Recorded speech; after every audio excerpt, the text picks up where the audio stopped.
Shut up and sit down.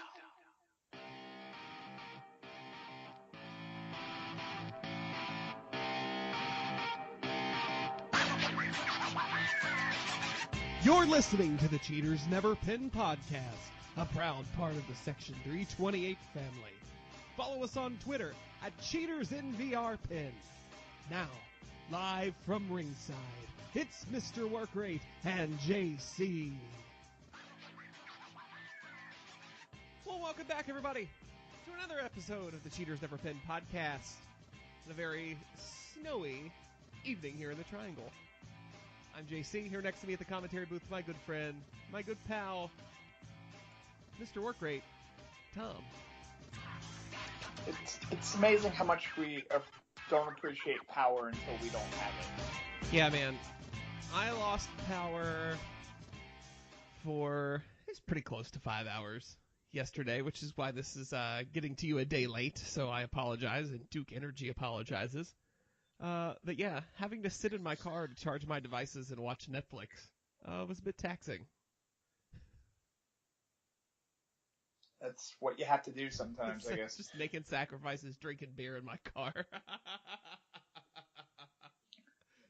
On the rare occasions that we actually get snow, it's kind of a special occasion, so yeah, you know, we're not prepared for such things. No, I've been out of work for 2 days, so. Well, let's see. I worked for 20 minutes or 30 minutes on Wednesday, so that happened. But anyway, we're not here to talk about snow. We're here to talk about wrestling. We're going to talk about... We can talk about Al Snow. Yeah. What does everybody want? Al Snow. Not Al Snow. Yeah, that's true. So we're going to talk this week about the 25th anniversary of Monday Night Raw that's coming up this in like 4 days. I'm psyched for that. I really am. I am too. I was really sad we had to go through another episode of Raw before we got to that. It's very anticlimactic. It's just like, okay, just, fast forward through that. Get us to the meat there.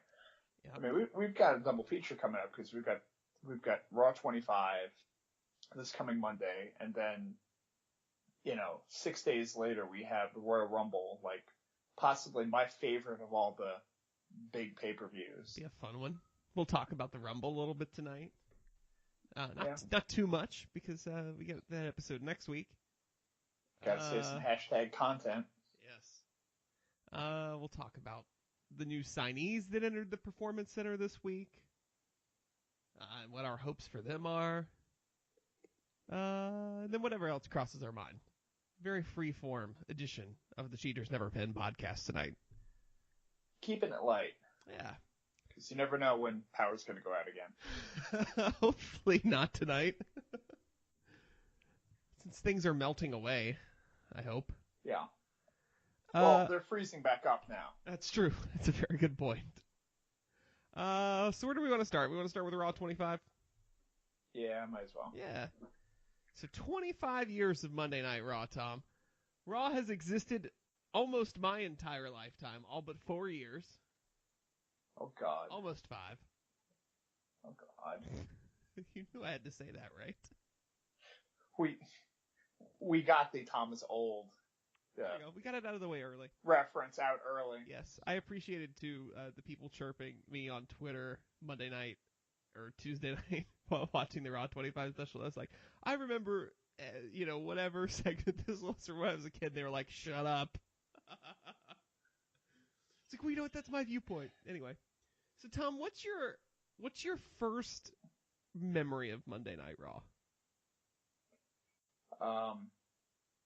I'm not going to be completely old, but I remember primetime wrestling. I go back pretty far. I go back to the 80s with my WWF fandom. So I can remember, I remember when we first got cable. And back in the days, when you only had like 12 channels and then cable progressively kind of spread out to the country.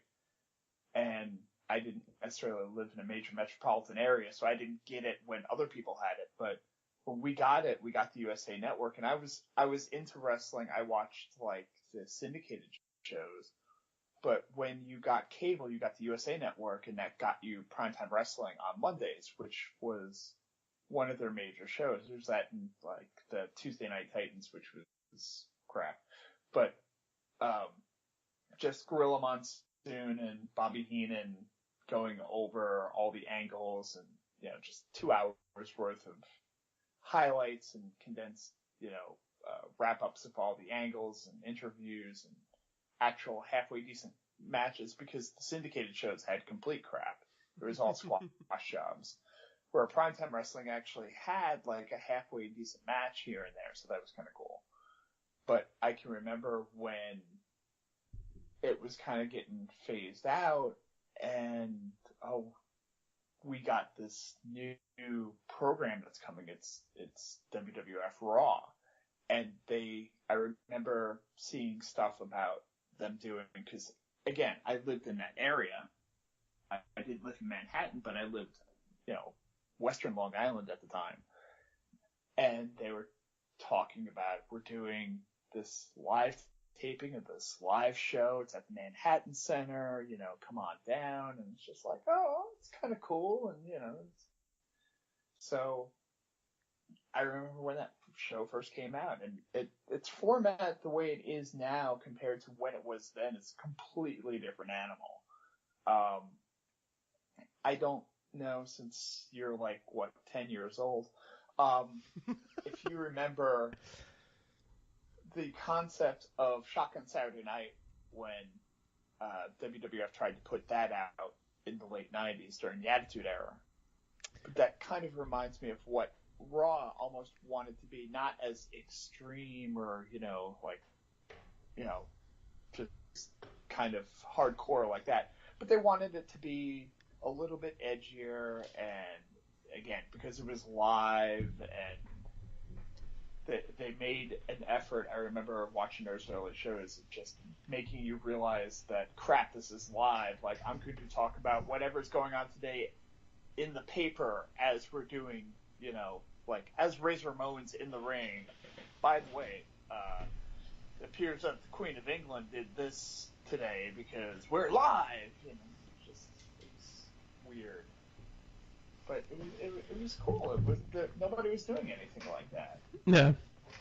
I can't quite recall what the first episode I ever saw was, because after this many years, it has all blended together into one giant chunk.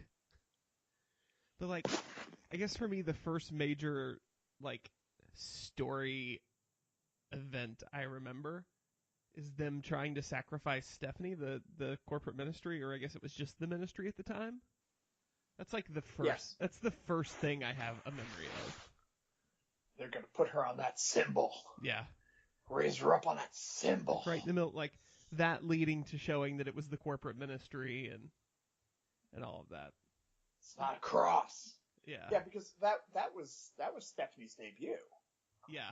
Because she got kidnapped because she was not a character at the time.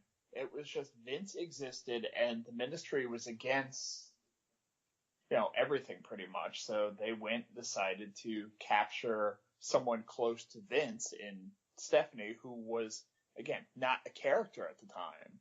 It was just one of those behind the scenes, quote unquote, shoot aspects of wrestling that they were doing. So they grabbed Stephanie McMahon and they put her on not a cross, it's a symbol. Mm-hmm. And because if they would have put her on a cross, then Kurt Angle would have never showed up. He was way against nailing people to a cross. Yeah. As people and they would later crucify Stone Cold on the symbol. Yep. Which actually is in the top 100 Raw moments. But Stephanie ended up getting saved from being, I don't know, whatever sacrifice they were going to do on her. Yeah. And that's what led to Stephanie becoming an on-screen character, because she was saved by the group of wrestlers, one of them being Test, mm-hmm. which led to the Test Stephanie quote unquote romance, which then led to the wedding, which was also a followed top by the 100 Triple H moment. date rape. Followed by the roofie and date rape. So I have a legit question about that storyline that I don't know that I've ever figured out. Okay. At the time she was roofied, God, only in wrestling can you have this discussion. At the time she was roofied, Yeah. was she on Triple H's side already? No. Okay. So it was like it was like Stockholm syndrome then over time, right? Like she progressively like fell in love with him before she turned on Vince. Yeah, that Okay. seemed to be the whole thing because like That's she what I got thought. roofied and kind of kidnapped by Triple H, thrown into the car. They were in Vegas. The little white chapel. The little white chapel. Triple H does his best ventriloquism to like replicate Stephanie's voice as she's completely passed out in the passenger side. They get married. Now, of course, they show this like at the most inopportune time of Test and Stephanie's wedding. Right. Well, because Vince had said if anyone from DX shows up at the wedding, they're fired. If I remember correctly. I'm sure. I mean, he spent a lot of money. He took a full-page ad out in USA Today to invite everyone to watch the wedding live on the USA Network. Yes. So the footage is played, and Stephanie starts crying hysterically, and Andrew. Right, she always called him Andrew. Yes, because we're breaking kayfabe here. It's not Test, it's Andrew. This isn't an angle. And yeah, she starts crying, and Vince is pissed, and Andrew Test is pissed, and yeah. And Triple H is just in his leather backwards paperboy cap. Yeah. There may have been a jean vest, I'm not sure. Well, the jean vest is over the leather jacket, over the Motorhead or DX t-shirt. It was fake. Well, yeah. Those are DX at the time. Yeah, I was going to say, this is pre-Motorhead. This is still whatever band played all the DX music. Right. Oh, man. Only in wrestling can you have a discussion about, well, no, she didn't fall in love with him until after he roofied her. Jesus. Yeah. So, that fell, so WWE Network, WWE, has a collection up that's the top 100 moments in Raw history. Yeah. They've progressively put up 100 through 75, or 100 through 26. And then they did a 1-hour special that aired on USA and is now on the network, hosted by Corey Graves and goddamn Peter Rosenberg. Ugh. Yeah. Still wearing a fucking jacket, by the way. I hate him so much. There's just something about him that grates on my every nerve I have. And good for him, he's getting his shot because he's a fan who truly cares about WWE. But God, he grates on me so much. Yeah, I mean, he at least, when they first started off, before they even went into it, they kind of, paid tribute to Bobby Heenan, and he showed the fact that he's wearing the jacket because of Bobby Heenan, which I remember when I first saw him debut that jacket at some pay-per-view pre-show, I was like, you fucker, get that off. But Bobby also wasn't dead at the time, too. True. So. So the top 25 moments, and we're going to go through these and give our opinion on if they should be in the top 25. And then we'll get to what you gave us as your top Raw moments, and we'll give our favorite Raw moment of all time. Okay. There we go. See, I structured the bit mid-show. So, number 25 was Bubba Ray Dudley powerbombing Mae Young off the stage. Which I had to explain to my child, which was fun. Absolutely deserves a place on the top 25. Don't know if it's in the top 100 because that's shocking. Don't know if it's top 25 material. Yeah, I mean, it was absolutely shocking because I mean, Mae Young still, I mean, that's not a kayfabe 70-something years old she is. She was. She's that old. And I mean, that was a solid bump, too. Yeah. But if you watch, like, she was so well protected. That was the most beautiful, protected, brutal-looking powerbomb ever. Yeah.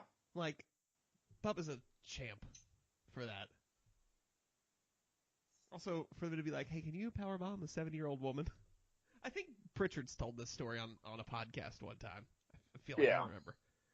But, yeah. I would also not wanted to do that. I forget what that was. I don't think it was a Dudley's one, but I remember that story because, like, pretty much May was, like, Bubba's trying to be protective and trying to think of ways to, May's just like, just do it. It's amazing. Come on. Moment number 24. 1-2-3 Kid defeats Razor Ramon.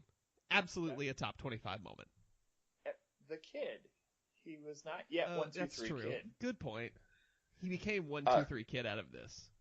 Yeah, going into it, he had been wrestling as the Lightning Kid for various independent promotions and GWF. But when WWF brought him in, they brought him in as, like, each week he was a different kid. Like, he was Lightning Kid one week, and he was, like, I forget, something else kid the next week, but he always seemed to have a different gimmick, and he would lose, and then he was... That's why if you watch the clip, if you go to the WWE Network and you watch that clip number 24, whoever is doing commentary, I don't know if it's Macho Man or whatever, it's just like, you know, what's his name this week? Yeah. And it's just like, it's just the Kid this week, so... My favorite part of that is Waltman's reaction to, like, oh, I won, I'm really happy. Oh, shit, I won. I gotta get out of here. Yeah. It's very fun. Number 23, Eric Bischoff is named the general manager of Monday Night Raw. Absolutely a top 25 moment. Yeah, great for shock value. I was starting to get out of the product at that time. Mm-hmm. And this was, I mean, we're... what, a year and a half? Well, let's see.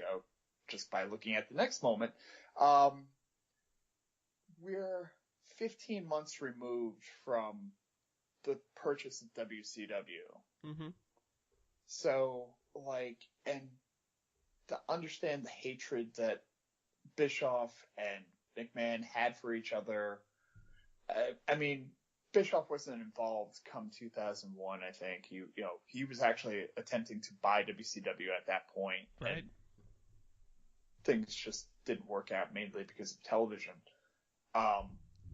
But just to see him that quickly as a turnaround and as a on-screen character and just like them embracing each other like they were best friends is like fucking wrestling, man. Yeah. He summed up all my feelings on that perfectly.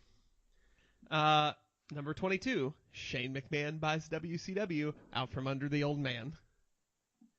I will never forget turning on, like, I think I even tweeted this, like, I was a kid then, so, like, I didn't read dirt sheets, and, like, I had no idea Vince had bought WCW, so we turned on Nitro to watch our, like, normal hour of Nitro before Raw starts, and it starts with Vince, and I was like, what is happening?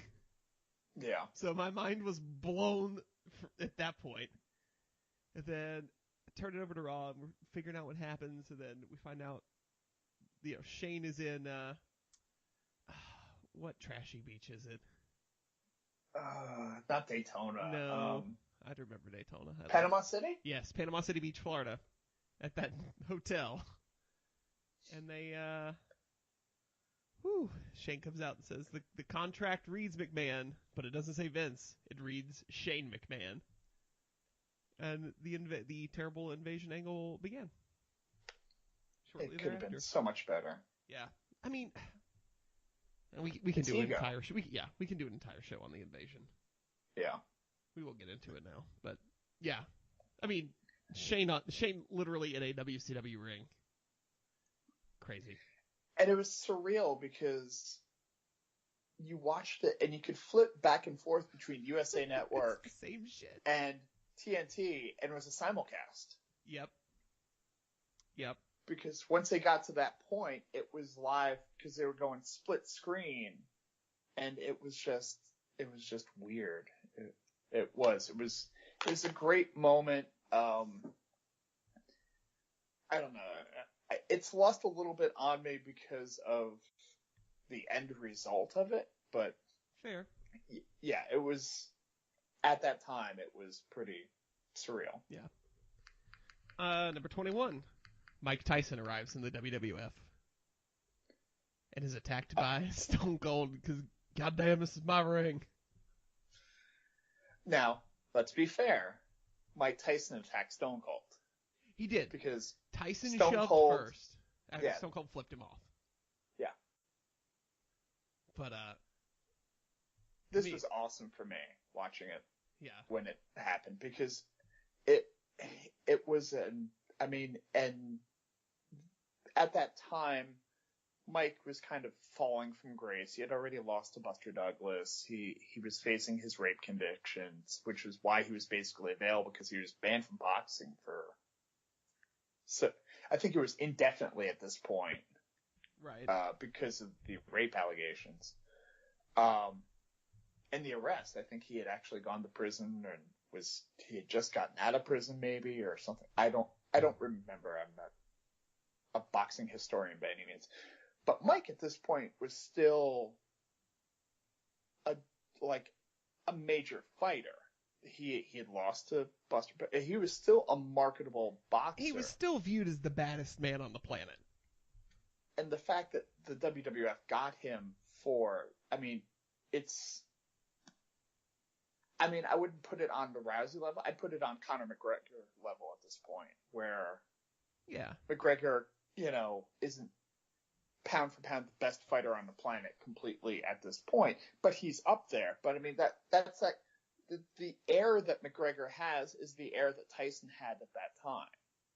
Yeah. That he was by far, even though he wasn't holding a belt or whatever, he was by far the most well-known boxer at a time where there really wasn't any MMA mainstream or anything like that. He was the biggest legitimate fighter on the planet. Yeah. And he was in a WWF ring. Yeah, I kind of got goosebumps there a little bit, just thinking about it again. Where am I? Number 20. From Greensboro, North Carolina, Rock, This Is Your Life. The highest rated segment in the history of Monday Night Raw. And deservedly so. I will never, I remember watching this when it happened. And it was just, I think they were supposed to have 8 minutes, and they ended up going damn near 20. And the crowd is just eating out of the palm of their hands. It was just so well done for a non-wrestling segment. Yeah, Pritchard's talked about this one on the podcast too, where basically, in hindsight, looking back, he loved it, but when it was actually happening live, it drove him insane because it fucked over their entire schedule. But yeah, you have two people that worked so well off of each other, because you have Mick, who's just this lovable goofball and can keep a relatively, whatever insult you throw back at him, he's just and just rolls off of him. And then you have The Rock, who, is the epitome of charisma and coolness, and just everything that Mick throws at him, The Rock just completely shits on. And it works so well between the two of them. It was like being in a bottle. And all the actors they hired to play his coach and his high school sweetheart and all that, just perfect. Well, they did very well. Sometimes those bit parts don't end up very good, and they did here. You can take that whistle, shine it up real nice, turn it sideways. Anyway. Yeah. Number 19, we already touched on this. The Triple H the Test Stephanie wedding that ends up turning into the Triple H Stephanie wedding. Yeah. Number 18, the Festival of Friendship. Excuse me as I shed a tear. It still hurts. Like, just watch it back then. And it's so stupid. I watched it again, like, yesterday. It's so With the good. kids. I would rank... This absolutely deserves to be higher than the This Is Your Life, though. As far as, like, the impact of the segment and, like, crowd reaction. It is, because Far it was above and beyond shocking to people. Yeah. Like, you knew it was coming at some point. But, like... I mean, just the way that, like, Jericho's being goofy, and so over Owens the is top just... goofy. Yeah, and Owens is just rolling his eyes, attempting to tolerate. It's similar in that aspect to This Is Your Life, where you had the goofy character and the one that's trying to, like, play it straight the entire time. Yeah. Because you've got the awful statue and Dwayne Gill and the creation painting, which Jericho's like, Owens is like, I have kids, I can't hang this in my house. You're not wearing any pants. And then he gives him his own gift. Tear. But my name's on this. And Jericho plays it so well, the way he raises the clipboard with the little, like, the way he swings it out so the camera sees it perfectly. Yep. What a like, just consummate professional, Chris Jericho. Knows where the hard camera is. Yep. Number 17. Edge retires. Speaking of tears. Yeah. This is the sad moment section of the show. Okay, so we have, I think, in this top 100, we have 4 retirements. That's Okay. That's spitballing off the top of my head. I haven't seen the rest. I've only seen the top 25. I need to go back and watch the other 75. Jesus. So there's 4 retirements, and this is, strangely enough, the highest ranked one. Because this is the only one in the 25. Because you have... Let's say, what other ones were there? You have this one. You have Daniel Bryan. Okay. You have Flair. Okay. And I believe you have Shawn Michaels. This should be number 1 out of those 4. Right. Because this was completely unexpected. Right. I mean, well, not completely. Yeah. Bryan was too. Well, but Bryan wasn't wrestling for a period of time. Exactly. We knew he was Edge hurt. wrestled the night before. Yeah. Well, the week before, he headlined Mania.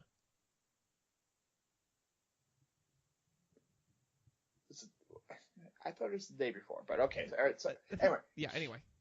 It was recent. So, I mean, it was just like he just wrestled. It wasn't Daniel Bryan, who pretty much had been injured and came back a little bit and was out for X period of time, and you're like, and you heard the rumors and everything, like he's not going to go back. They're not going to let him come back, that type of thing.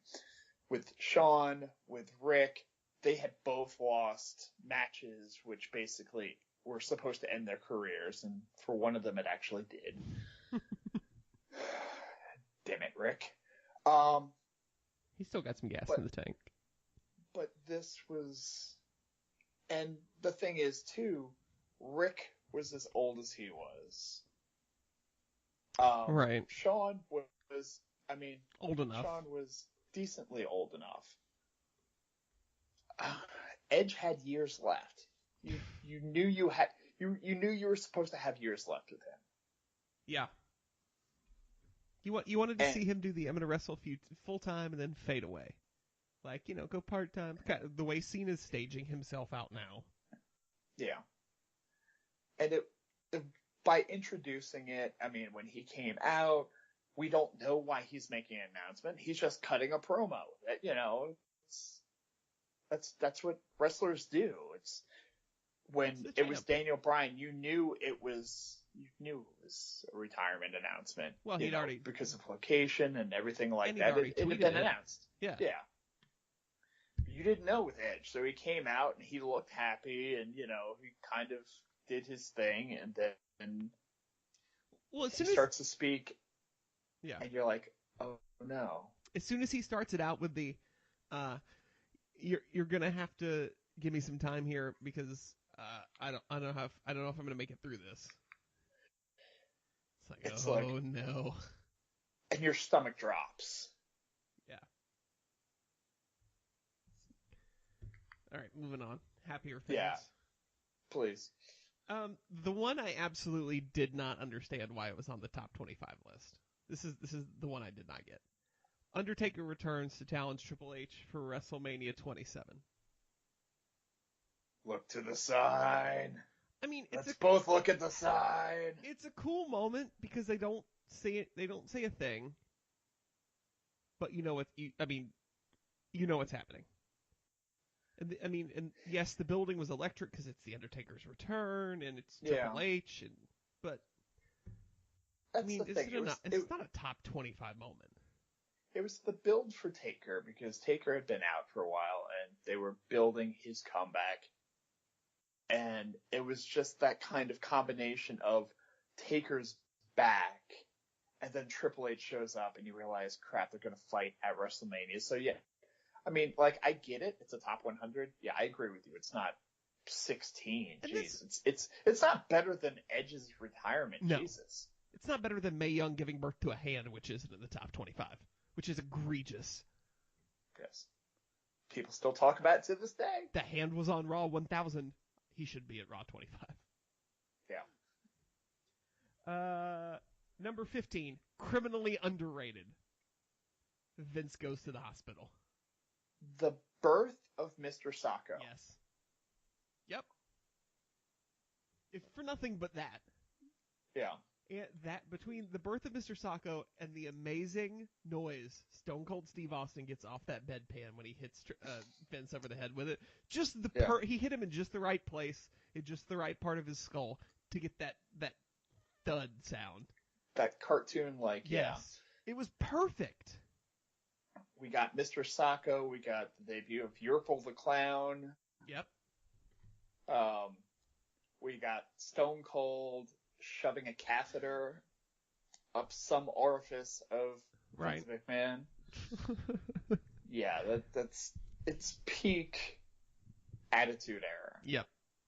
It's Vince and Stone Cold stuff. Like, it's rare that that's ever a misfire. Yeah. I mean, just like kind of the cutback and just like the nurse is like, what do you think, doctor? Well, I'll take it from here, nurse. And Vince immediately knows because he's like, I know that voice. Oh, man. Number 14, Shane McMahon returns after 7 years. Is it top 25? too high? It was a hell of a pop. Yeah. I mean, and we knew it was coming. Like, the rumor that day, like 4 or 5 hours before showtime. Like, we kind of knew it was coming. But still, like, that pop. I think it's too high, honestly. I think it belongs in 20 to 25. Yeah.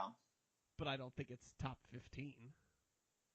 Again, you kind of look at some of the things before. It's just, yeah, I put it, at the low, the mid-20s or something like that.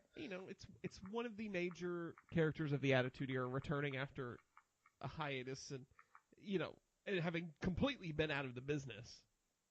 So, it was one of those things, he'd started his own companies and done other things, so, I don't think anybody ever really thought Shane was going to... It's one of those things everybody, I think, thought, we'll see him again for something at some point, but, to see him come back to be involved in a storyline and a Mania match, and leading to seeing him every week now, I don't think at the time we quite knew the gravity of what we were witnessing. The actual return of Shane McMahon. And just, to come back pretty much owning his sister, just kind of like, speaking down to her, and then Vince goes and holds a hand out, and he just puts it down. It just, I mean, it was done perfectly, and I don't know. Yeah, well, McMahon family conflict is always good. Yeah. That's always good for business. Number 13, Jeff Hardy does what I typed apparently on Twitter, a Swanson off the Titantron. The Swanton Bomb. I think it's a big move. I don't think it's too high here. It's a Um, cool moment. I really wasn't watching the product at the time, and I think it's lost a decent amount of its impact because Jeff tried to kill himself on a regular basis. Yeah, that's my thing about It's a this. It's like, okay, it's it's a Jeff Dump. cool spot, Oh yeah. but I don't know, like in 2008, like how much impact that spot had. Like I assume he hadn't done anything like that before, and it was just an incredible spot. Shane went off the Titantron from a higher level at PNC Arena at SummerSlam. Yeah, but that was against Steve Blackman, so it didn't count. Okay, good point. Number 12, the day the war was won. As WWE would have you believe, when D-Generation X invades the Norfolk scope. We had some discussion about this of where it was going to be before the top 25 came out. It is a top 25 moment. I will give them that. I think it's a little low. Really? I'd put it top 10. Let me look at the top 10 again. Yes. Okay. I already see one thing or a couple things I know I'd switch it up for. Yeah. I mean, I could see it in the top 10. I mean, It was. It's psychotic that it was a thing that actually happened. I mean, I remember watching it when it happened on Raw and just being, holy shit, this is awesome. Yeah. The fact that it actually happened, that they just showed up and started interacting with their the WCW patrons, and they were like, yeah, we got free tickets. And then they just drive up to the fucking loading dock. And they like panic and they start pushing the button and the door starts to close on them. And then to hear the WCW talent talk about it, like from being on the inside, being like, what the fuck is happening? Like, do we need to go out there and kick their ass? I'm like, oh, it's. I think it's more intriguing now that even. I mean, like then it's still a huge moment, but like especially like I said, knowing the stories now of the WCW talent wanting to go out there and just throw down with them, or even like invite them in and then throw down with them, like it's crazy. The business was in such a crazy place at that time. Because they just let them go. I mean, the Pritchard again. And I must recommend, like, you know, some of the podcasts are long, but I mean, Bruce Pritchard has a lot of like information, especially about this era, on his podcast. He talks about it a decent amount if you're looking in the archives for the New Age Outlaws episode. But he talks about this particular incident because he was like a producer during this incident. And they said they just basically let them run and do whatever they wanted to do. And it was up to the guys. And the guys were like, yeah, let's do this. Let's do this. Let's do. And there's other things that didn't necessarily make the clip that they actually got away with, but were afraid kind of to use. Right. Because they didn't necessarily want to get arrested necessarily or just get sued later on.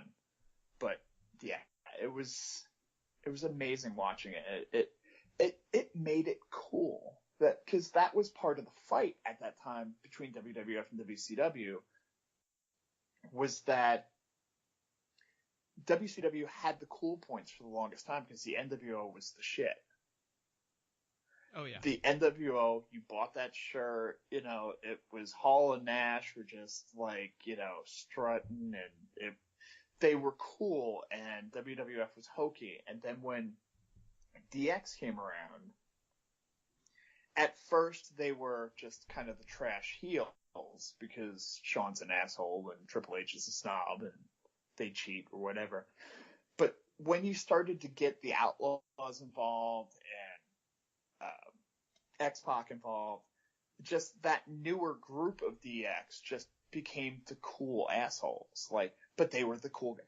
And this just ramped them up on the cool factor because the NWO was starting to get a little bit stale, and DX became the cool shirt to have. Mm-hmm. Like, if you had the NWO shirt, like, 97, that was the cool wrestling fan shirt. 98, the DX shirt became the cool shirt to have. What would you say is the coolest t-shirt for a wrestling fan right now? If I were a wrestling fan right now, I would probably go, well, there's a lot of options. There's a lot of different places I could go, but I would probably go to cheatersneverpin.com. Oh. Okay. Okay. So hear me out It's on our this. website. I'm intrigued. Yeah. Continue. Now we don't have t-shirts on the website, not yet. But if you click on the Amazon.com button that's on the Cheaters Never Pin website, I see that here. it takes you to Amazon.com. And what you do is when you get to Amazon.com at that point, just go into that little search bar and just type in Section 328. And you hit enter. And what it'll do is it'll show you a bunch of t-shirts from our friends at Section 328. But there's an important shirt there now. There is a black shirt with red styling, very similar to the NWO Wolfpack design. Similar, it's not the same. It's totally different. But instead of other letters that it could have, it actually has the numerals 328, and underneath it, it says Cheaters Never Pin. Wow. Tom, are you saying this podcast is a t-shirt now? I'm saying we've got #merch. Yes. Go buy our merch. I would also like to note, when you click the Amazon button on cheatersneverpin.com and you search, you actually don't even have to type Section 328. If you just type in Cheaters Never Pin, it comes up as the first result. Okay. So, I mean, why look at all that other merch? We know what you're going to buy. Maybe you want to buy more than one shirt. Maybe you want to buy, I don't know, a Puck and Sunshine shirt. Ooh, or a Shut Up Tom shirt. Yeah. No one's going to buy those. They should. They're just for my family. And the best part is, after you buy our t-shirt, you add that in the cart. Keep shopping whatever else you need from Amazon.com, whatever you need for your Super Bowl party or big game party. I don't know. They're not listening to this. They're not gonna... Is it too late? We're sued. Whatever. I don't give a shit. Ooh, come take our $5. Wait, you got $5? Right, for now, until the NFL takes it. If you fuck off, Tom Brady. You know what? If you need supplies for your WrestleMania party. Oh, there you go. There you go. Your Rumble party, that's even closer. Because you can get those in 2 days. So, with Prime. So it doesn't even matter. Since you've used that button, we get a few cents off of it. Whether you buy our t-shirt, whether you buy other stuff. So buy it all. CheatersNeverPin.com. Click the Amazon button. Buy our merch. Search Cheaters Never Pin. Buy whatever your heart desires. Yeah. But we'll sign those shirts for you. We will. If you come out, if you want to segue into that one. Yeah, just go ahead. Just keep going. Let's just get all the plugs here in the middle of the show. I love it. Well, if you want to go to our live podcast, we're not podcasting. Myself and JC are not podcasting. But our friends Derek and Mike will be live podcasting at Bottle Mix on Creedmoor Road in Raleigh, if you are in the Triangle area. Yes. Stop by. Saturday at 1. 1? Okay. Well, maybe it's 2. I wasn't sure. Hold on. Show prep. I was thinking it was 2. I've had 1 in my head all week.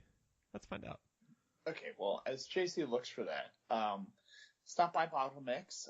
It's a wonderful supplier of adult beverages, beer, wine if you're into that kind of thing. They have an excellent selection. They have a friendly staff that can guide you into maybe a new beverage that you haven't heard of before, but if you can tell them type of beverages that you do like, type of beers that you like, they can guide you in that way. They have wine experts where if you're looking to have that big game party or something like that, you can go and say, well, I'm having a party. This is the type of event I'm going to have. These are the types of foods I'm going to serve. They can help you in that aspect. And during this live podcast, we're going to have a few guests. We're going to have some merch there, possibly a few giveaways. I heard there are going to be koozies involved, potentially. Yes. We'll sign it all. And it is at 1 o'clock on Saturday, January 20th. 1 o'clock. So there you go. 1 o'clock. Mark it down on the calendar, on the abacus, whatever it is that you If have you're there. in the Triangle and you're tired of being snowed in, come on out and drink with us. Saturday, January Yeah. 20th at 1 p.m. Bottle Mix, Creedmoor Road in Raleigh. 'Cause And I've had my- oh, go ahead. No, I was going to say, my kids have not had school for the 5 days this week, Yes. so I'm going to be drinking heavily. Last week, I may have made a comment on this podcast that Tom and I would sit in the back and chat wrestling with whoever during the podcast. I was threatened within an inch of my life by Mike Flanagan that I should not do that. Oh. So we will be very attentive and participative in the podcast recording proceedings. For the record, I was not threatened. I was, to my face. That So. happened. Number 11. Brock Lesnar returns. This is rated too high. Because Yeah, everyone, probably. this is in the smart fan era. Everyone knew it was happening. Yeah, he had he had failed his drug test or whatever, so Correct. it was the area to turn to next. So yeah, I mean it in a kayfabe standpoint, yes, it was shocking. After 8 years, he's back, but I mean, the entire crowd's chanting, "We want Brock," and then Cena's got to stand there and pretend like he's surprised. It's not a top 25. It's a top 100 moment. I don't know where you put it, for sure. yeah, Especially for the reaction he got. But, meh.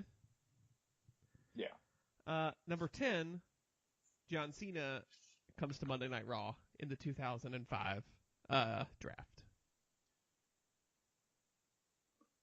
I mean, it's a big moment. Because that's the first time Cena had been on Raw. So bringing him to the Red brand for the first time, to Team Red.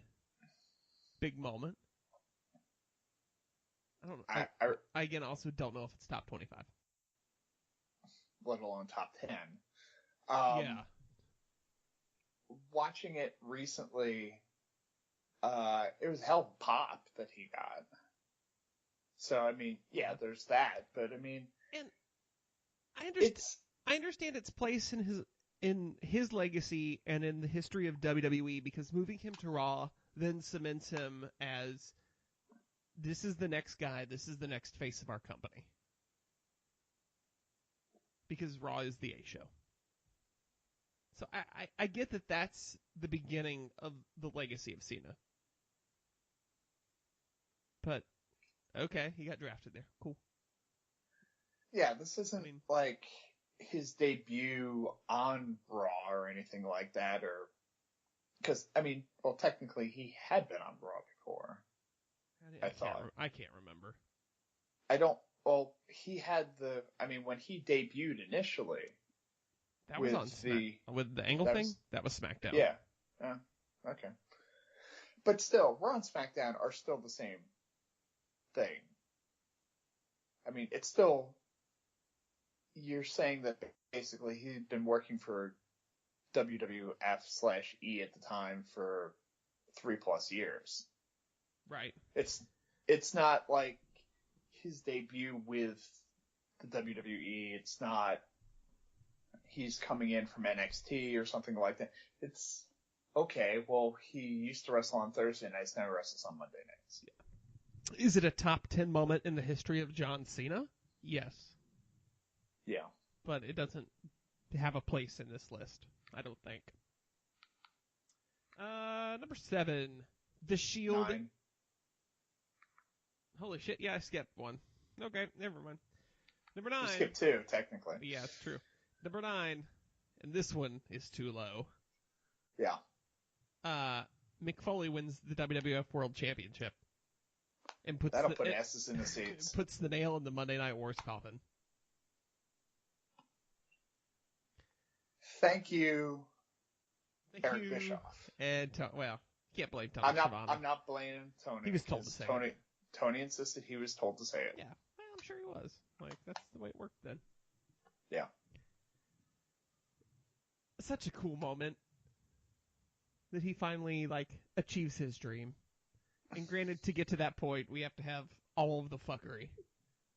Yeah. but But, that's, I mean, that's part of what makes that moment so great, is because But that's- it's the entire, like, everyone who's anyone is out there at this point for this moment. That was the thing. You had the corporation, and the corporation was so protective of The Rock, and it just kept the belt on him for so long because they just dicked everyone over.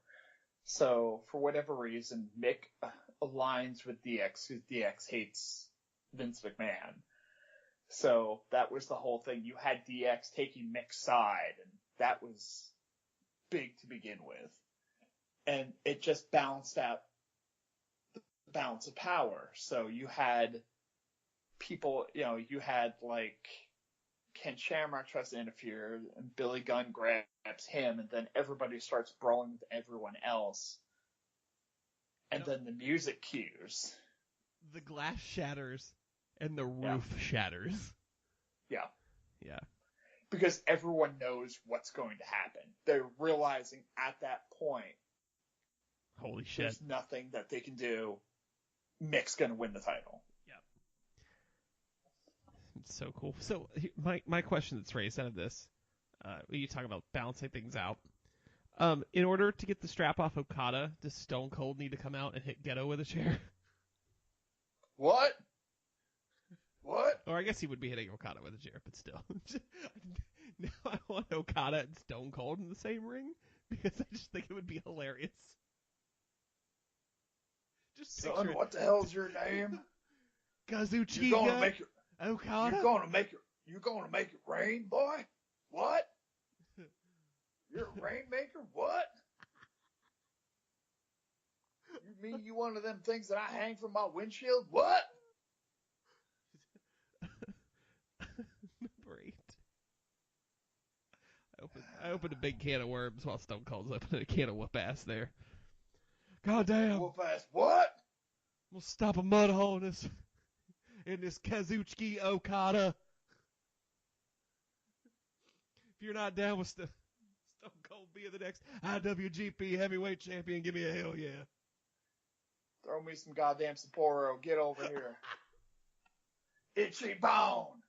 Itchy bone. As soon as I'm done with this match, we're all going to Ribera. God damn. Get me some steak. What? Baked potato. What? What? Number 8. Trish and Lita main event Raw. And they become the first women to ever main event Monday Night Raw. Makes number 8 because of the last couple of years. Yep. No, I don't want to take anything away from them. It was a good match. But I think when you look at it, yeah, it absolutely ranks as highlight because of where women's wrestling is today. And I mean, it's unfortunate because you're talking 2004. So outside of Lita and Trish, you didn't have that much. You had, Molly Holly, Victoria. I mean, you had solid workers there, but I mean, it's still not to the level that it is now. Yeah. But it's not a top 10. And, maybe I don't necessarily see the shine of the main event Monday Night Raw. I mean, you talk about the early Monday Night Raws, like some of the main events of Monday Night Raw were like Damien Demento versus Razor Ramon. It's like it just happens to be what ends the show. But yeah, they made a big deal out of it because it hadn't happened before. That's women's wrestling up until that point had been kind of, a buffer between bigger matches where you kind of cooled down the crowd a little bit before the next match. That's just where it was. But I mean, the two of them could put on great matches, and this was one of their better matches. And it's because of its placement on the show. It just, I don't know. Yep. Again, is it a top 25 moment? Potentially. I don't know. Like 5 years ago, it wouldn't have been. No, not at all. But we're looking at this now. We're looking at how people like, where you had all these other highlights like Charlotte and Sasha Banks doing the Hell in a Cell and doing the Iron Man matches and those type of things where we're throwing out all these firsts, and then we have to roll back and go, oh, here's the first that we had back in 2004. Yeah. Okay. We are running long. The time was like, holy shit. Number 7, the Shield implodes. Plan B. There's always a plan B. Strokes This is great. Sledgehammer. This was great. This was top 10, I think, because Absolutely. the Shield was so dominant at the time, and it really did come out of nowhere. Yeah, I don't think anyone thought they were going to break up at that point. They'd just come off a huge win at Payback. And it was an excuse to print money. I mean, it was like, the Shield at that time was like the Four Horsemen before that, where you didn't break up something that was just basically that perfect, it seemed. Yeah, and they had just turned babyface. What? That was in June. They just turned babyface right before Mania. So they were babyface for what, 3-4 months? Yeah. But shocking. Number 6. This is up there too high. This is absolutely a top 100 moment, but this shouldn't be on the top 10.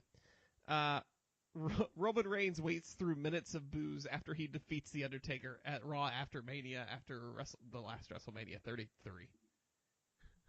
Okay, it's a really good moment because Roman owned that shit. Yeah. And just say only one line and it'd be, "This is my yard now," and drop the mic and walk away. Oh god, it was amazing because it was 10 minutes of booze. And they still didn't turn him heel. No. I don't get it. I don't either. Such a cool moment, but too high on the list. Yeah. Number 5, Vince McMahon takes his first stunner. I have to say this by law every single time I see something like this. I was there. Yes. So in Madison Square Garden. In Madison Square Garden. We knew it was coming. It had been built for so long because Austin was stunnering everyone. He was anti-establishment. He was anti-everything. Slaughter had gotten it. The Stooges had gotten it. Everybody had gotten it. JR had already eaten one by this point, right? Yep. And And basically the only one left was Vince. And you knew it was coming. You just didn't know when. And just because it was the Garden and you realized, oh, this is the same Raw that Cactus Jack debuts. yeah, it was, in wasn't the it? Three Faces of Foley segment against Triple H was, God, this show, man. But Yeah, it's a that big was Raw. the thing. It was just like, you were waiting. When he went into the ring, when he was starting to get arrested and Vince goes into the ring, the crowd was literally like, oh shit, it's going to happen. And it did. And it kicked off the greatest feud in the history of WWF. That's the most whatever. the most money-making feud in the history of WWF. Yeah.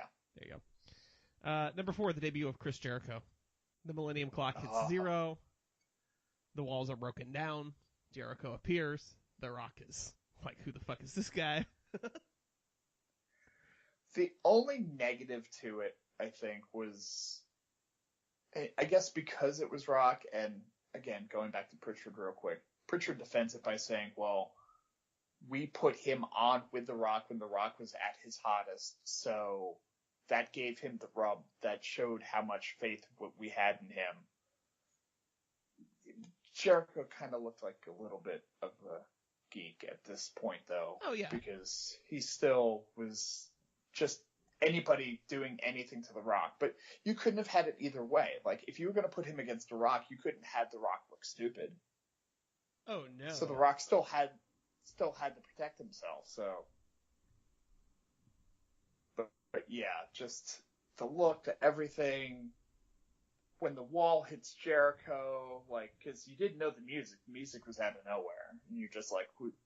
I mean, you knew who it kind of was coming, but like the music, and all of a sudden Jericho hits the Titantron and the crowd goes ape shit. Yeah. Where are we? Number 3. Occupy Raw. Daniel Bryan and 100 fans take over Monday Night Raw. Great moment, not top 10 material. As much as I love Daniel Bryan, as much as I love this moment, because Daniel Bryan brought me back into wrestling. But it's cool. Yeah, it's not number 3. I'd put it in top 25. Because, I mean, it's the turning point of that angle. Recency bias puts this so high. Yeah. But it's almost working yourself into a shoot because it's the end result that they wanted, but they're going to spin that into, well, that's how we got Daniel Bryan from being, a second-tier superstar to a top-tier superstar. No, he was already over that at that point. Right. But this is more symbolic than anything. Yep. Number 2, the pipe bomb. That's my number 1. I say it's not number 1. It's my number 1. Okay. Why is it your number 1? We don't need to talk. Everybody knows what it is, so we don't need to discuss it. But why is it your number 1?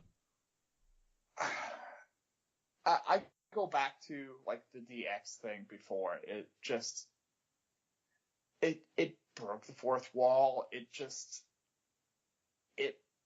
was that worked shoot that hit on so many levels that just like it reverberated through the fan base.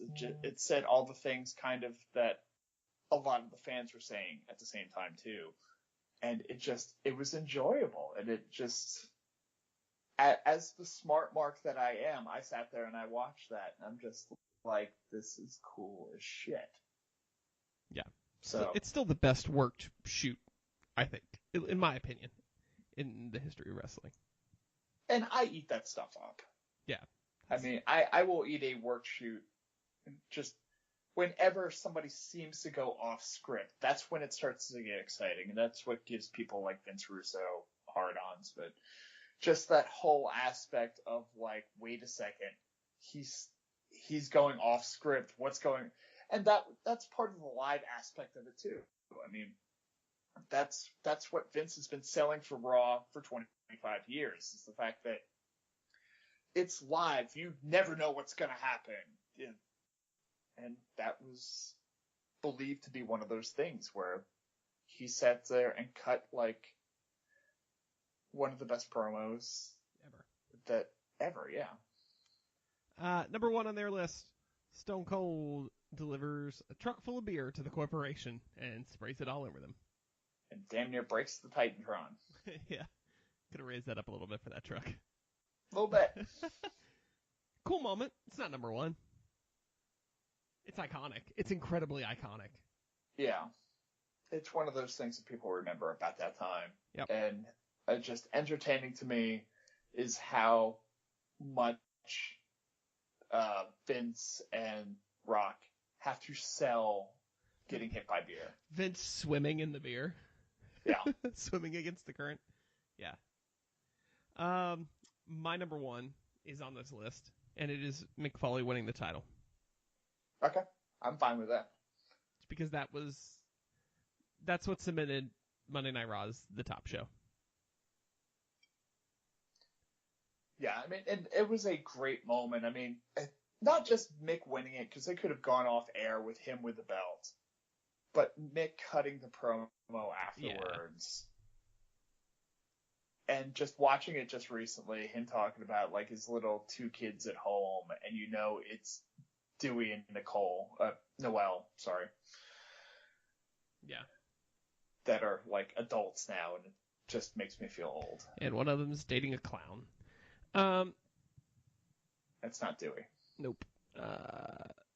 The only pin mail we got back on this was from at Nlock716 Noah's Ark.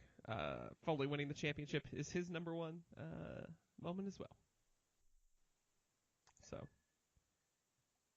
Yeah, and I agree. I mean, I totally understand that. That'd probably be my 2, and I could go back and forth. And it would be an easy argument for me to put that as number 1, but yeah, I don't know. Maybe it's recency bias. I don't know. So this Monday, starting at 7 on the network, because Raw's not long enough, folks. There's a 1-hour pre-show for Raw 25, and then 8 o'clock Eastern Monday Night Raw kicks off on the USA Network, live from the Manhattan Center and the Barclays Center in New York, with the 300 people showing up that'll each get 10 seconds. But Kevin Nash will not be there. Nope, because he done had his knee replaced. And planes are too small. Yes. And they also, apparently, Scott Hall says they told him to bring his ring gear. So. Okay. Yeah, just stand by for that. Okay. Moving through the rest of this quickly. 4 new people joined the Performance Center this week. War Machine. So Hanson and Rowe are now down in Orlando. Candice LeRae, wife of Johnny Gargano. Yay. And Prince Puma, Ricochet himself, also there. I'm excited for these 4. I believe it's Ricochet. Ricochet. No, because even in Japan they would say Ricochet. So, when he was in New Japan. So long ago. I know. I miss those days. I'm excited for 2 of those 4 people.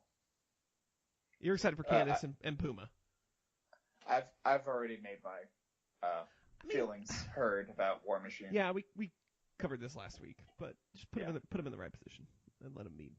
Just them versus the Bludgeon Brothers every night on the road. It's fine. And Heavy Machinery. What else were we gonna cover? I don't even remember. We were going to talk about the Rumble, which we don't have to necessarily talk about because, I mean, we'll have all next week's show to talk about that. We'll talk about the Rumble next week. And most importantly next week. Do you know what next week is, Tom? What's next week, JC? The day that this show should come out, January 25th, 2018, is officially our 1-year anniversary. Aww. Yep. How crazy is that? And you know what our premiere episode was? Previewing the Royal Rumble. We'll try to make it shorter than I'm sure it was that time. It went 1 hour and 3 minutes. Then so prepare. We may run over that for all we know. Yeah. But yeah. So, coming up on a year here. Thank you to everyone that listens, subscribes, downloads, everything. Has even said one nice thing to us about this podcast. Thank you. We'll be more sentimental about it next week, but I just want to say it this week too. Because we're coming around on it. We have fun doing it, but I mean, we're excited at the fact that there are actual people that listen to this, and it kind of makes us happy that you're apparently enjoying it. You're not doing it out of spite, so. Yeah, it's true. All right, so I guess that does it for this episode. Raw 25, the episode.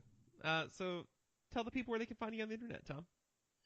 Go to the Twitter machine at Mr. Workrate, at MR Workrate. There's nothing else anymore. I mean, it's so sad. I recently put something on. I recently put one of those shots of my backyard with the snow and everything on Instagram. So I'm trying to warm that up because I did like the top 9 thing that everybody does for Instagram. And I only actually had 8 pictures last year. So it couldn't actually fill out the top 9. I had a hole. That happens. So I need 8 more for this year. So I've got 1 in. 1 down. And it's only January, so you're doing good. Yeah. 1 a month. 1 a month. There you go, baby. That's my goal. Did you actually have to, narrow it down at the end of the year? You have to leave 4 out? Well, don't they, 3 out? I don't know, math. It's I don't know. The amount of, maybe likes you get or something? I don't know. I don't do that. Anyway, you can find me on the internet at JCBobbitt, JCBOBBITT on the everywhere. There you go. Just find me. You can find the show on Twitter at CheatersInVRPin. On Facebook, you can give us a big blue thumbs up and like us there. CheatersNeverPin.com is also there. Tom and I talked about starting a article series leading up to the Hall of Fame that I need to get started on. where as each pick is announced for an inductee, we both give our thoughts, because that'll keep it off the show and keep these shows short too. So we'll get that up and running this week with our thoughts on Goldberg. Yeah, that first one's going to be interesting because we don't necessarily agree on that one. Yeah, I don't think we do at all, probably. So look forward to that at cheatersneverpin.com in the coming days. And I think that's about it. Join us Saturday at Bottle Mix, 1 p.m. On Creedmoor Road in Raleigh. Come drink some beer with us. Listen to our friends talk about hockey. And then you can talk with us about wrestling before or after. Yeah. But not during. My God, No, not during. Because I don't like physical violence. But I do watch professional wrestling. When it's choreographed, it's fine. That's true. Then it's fine. All right, man. Well, I guess it does it. A year's worth of show in the books, and we start fresh next week. Holy Second shit. year is always I don't know. The sophomore slump. So prepare yourselves. Yeah, it's only downhill from here. All right, so for myself, I'm JC, I'm Tom. and we'll catch you on the flip side.